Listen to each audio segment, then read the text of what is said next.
Hello everyone, welcome back our YouTube channel. मेरा नाम doctor Hemendra Singh है और आज मैं आपको बताने वाला हूँ नाभि पूरण के बारे में।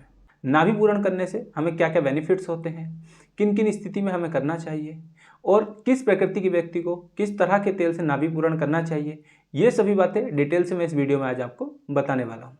तो चलिए शुरू करते हैं। नाभि पूरण या कहीं नाभि में तेल लगाना, यह आयुर्वेदिक चिकित्सा का एक हिस्सा है जिसमें हम नाभि के अंदर तेल लगाकर बॉडी को या नाभि को नरिष्ट करते हैं और इससे हमारी जो सेहत है वो बहुत ज़्यादा इम्प्रूव होती है। लेकिन इसमें सोचने वाली बात है, नाभि में तेल लगाने से हमारी जो हेल्थ है वो कैसे इम्प्रूवमेंट हो सकती है। तो इसके लिए इसका वर्णन भी आयुर्वेद में किया गया है। जो नाभि है हमारी, वो हमारी बॉडी का सेंटर होता है और आयुर्वेद के अनुसार जो 72,000 नाड़ियों का वर्णन किया गया है वो सभी नाड़ियाँ नाभि से आकर अटैच होती है। अगर हम अपनी सेंटर ऑफ एनर्जी को नरिष्ट करते हैं किसी ऑयल द्वारा, तो हमारी जो सेहत है उसमें डेफिनेटली हमें बेनिफिट देखने के लिए मिलता है। इसके अलावा हमारी बॉडी में जो प्राणवायु होती है वो भी नाभि में तेल लगाने से नरिष्ट होती है।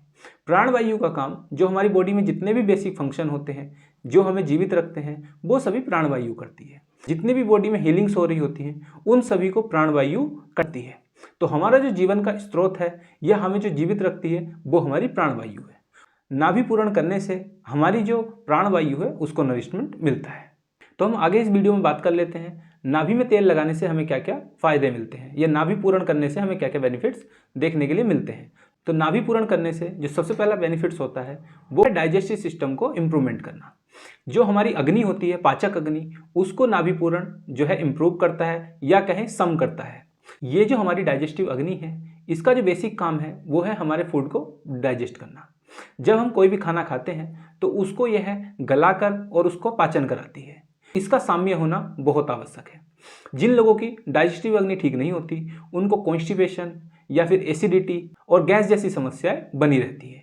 यदि किसी को ये सारी समस्याएं हैं, इस तरह की कोई समस्या है, तो उन्हें नाभि पूरण जरूर करना चाहिए। इसके अलावा नाभि पूरण करने का जो दूसरा बेनिफिट है वो है हमारा स्ट्रेस लेवल को कम करना। जब हम नाभि पूरण करते हैं तो हमारी जो नर्वस सिस्टम है वो स्टिमुलेट हो जाता है और हमें एक अच्छी और गुड स्लीप आती है, जिसके कारण जो हमारा स्ट्रेस लेवल है वो कहीं हद तक कम हो जाता है। साथ ही में जो हमारा नर्वस सिस्टम है वो भी इम्प्रूव होने लगता है। नाभि पूरण का जो तीसरा बेनिफिट है वो है हमारे इम्यूनिटी सिस्टम को इम्प्रूव करना। जो लोग बूढ़े हो गए हैं जिस कारण उनका इम्यूनिटी सिस्टम डाउन हो गया है, या फिर किसी व्यक्ति का किसी बीमारी के कारण इम्यूनिटी सिस्टम डाउन हो गया है, या फिर वो लोग जिनको मौसम बदलने पर कभी खांसी हो जाती है, कभी जुकाम हो जाती है और थोड़ी थोड़ी चीज़ों पर बीमार पड़ते रहते हैं, उन लोगों को नाभि पूरण जरूर करना चाहिए। क्योंकि जो नाभि पूरण है वो प्राणवायु को नरिष्ट करता है और आयुर्वेद के अनुसार प्राणवायु ही सारी जो बॉडी में हीलिंग्स होती हैं उनको करती है। तो कहीं ना कहीं इम्यूनिटी और प्राणवायु समान मानी गई है। मैं इस पर आयुर्वेद की कोई विशेष टिप्पणी तो नहीं देना चाहूँगा क्योंकि ये एक बहुत बड़ा टॉपिक है। लेकिन यदि हम नाभि पूरण करते हैं तो उससे जो है हमारी इम्यूनिटी इम्प्रूव होती है। अब बात करते हैं नाभि पूरण से होने वाला चौथा फायदा। तो जो नाभि पूरण का चौथा फायदा है वो है हार्मोन्स को बैलेंस करना। जो महिलाएं होती हैं उनमें बेसिकली देखा जाता है उनके हार्मोन्स डिसबैलेंस हो जाते हैं, जिसके कारण उनको पीरियड्स के समय बहुत ज़्यादा पेन होता है, या फिर पीरियड्स समय पर नहीं आते, या तो पीरियड्स के समय बहुत ज़्यादा ब्लीडिंग होती है। ये सभी समस्याएं यदि महिलाओं में हैं तो उनको नाभि पूरण जरूर करना चाहिए। नाभि पूरण से उनको हार्मोन्स में बहुत ज़्यादा लाभ होता है और जो हार्मोन्स इनबैलेंस हुए हैं वो जो है बैलेंस हो जाते हैं। इसके साथ ही नाभि पूरण से होने वाले अगर पांचवें फायदे की बात करें तो वो है स्किन के लिए। जिन लोगों की स्किन में झुर्रियाँ पड़ने लग गई हैं या फिर उनकी टोन कम हो गई है, साथ ही में किसी को अगर ब्लैक डॉट है या फिर ब्लैक जो है निशान आने लग गए हैं स्किन पे, तो वो लोग अगर नाभि पूरण करते हैं तो इन सभी समस्याओं से उनको बहुत हद तक रिलीफ मिल जाता है। साथ ही में जिनकी स्किन बहुत ज़्यादा सूखी रहती है, ड्राई स्किन है, वो अगर नाभि पूरण करते हैं तो उनकी स्किन जो है शाइनिंग करने लगती है और जो सूखी सूखी स्किन थी वो ठीक हो जाती है। इसके साथ ही नाभि पूरण का जो सातवां फायदा है वो है यह दर्द को कम करता है। शरीर में यदि कहीं भी दर्द है, जैसे आपके शोल्डर में है या फिर आपके घुटने में दर्द है या फिर आपके पेट में दर्द है, तो सभी तरह के दर्द को जो नाभि पूरण है उससे कम किया जा सकता है।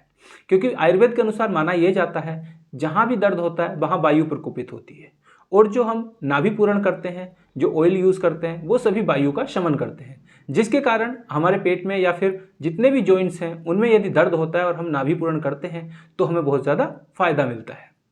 इन शॉर्ट कहने की बात यह है कि यदि हम देखें तो नाभि पूरण करने से हमें सर से लेकर पैर तक कुछ ना कुछ फायदा जरूर होता है। तो यदि आप अपने शरीर को स्वस्थ रखना चाहते हैं तो आप अपनी जो प्राणवायु हो उसको नरिश जरूर करें। यदि आप अपनी प्राणवायु को नरिश करते हैं तो आपकी आयु भी बढ़ जाएगी और आपका शरीर स्वस्थ भी रहेगा। अब हम देख लेते हैं जो हम नाभि पूरण करते हैं वो किस तेल से करना चाहिए। तो ये हमें जानने के लिए सबसे पहले हमें जानना पड़ेगा कि हमारी प्रकृति किस तरह की है। आयुर्वेद में व्यक्ति की 3 प्रकृति हमारी बताई गई है, वातज प्रकृति, पित्तज प्रकृति और कफज प्रकृति।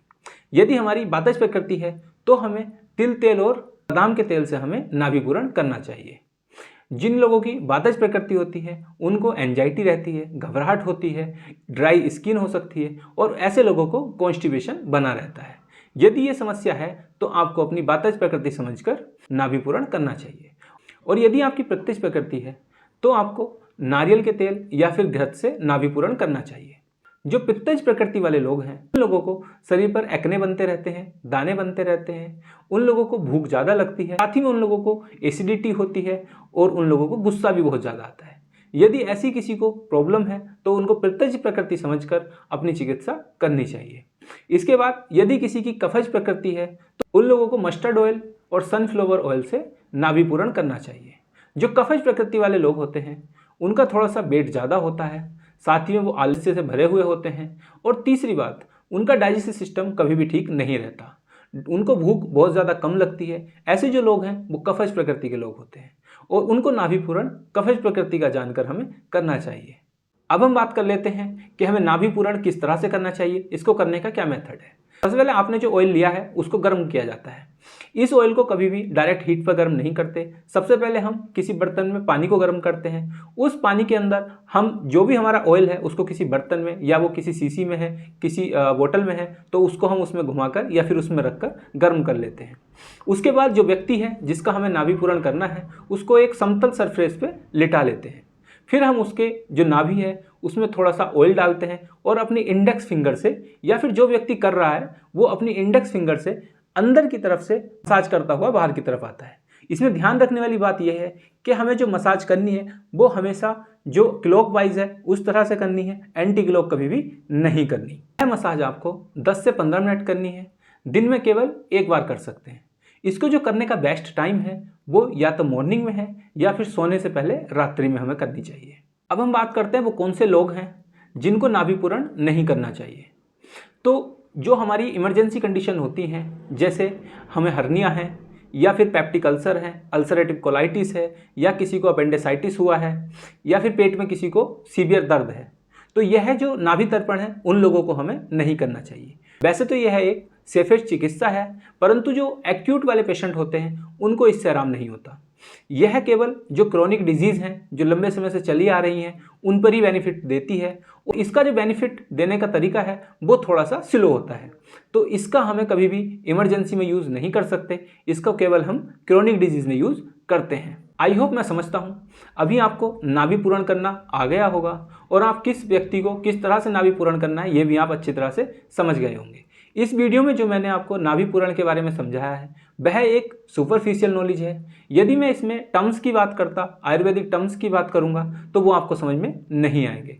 तो इसलिए मैंने जितना भी इजी हो सकता था इसको मैंने इजी करके आपको समझाने की कोशिश की है। इसी के साथ इस वीडियो को हम यहीं पर समाप्त करते हैं। यदि वीडियो अच्छी लगी है तो वीडियो को लाइक कर दीजिए, चैनल को सब्सक्राइब कर दीजिए और साथ ही इस वीडियो को अपने दोस्तों के साथ भी शेयर कर दीजिए। धन्यवाद।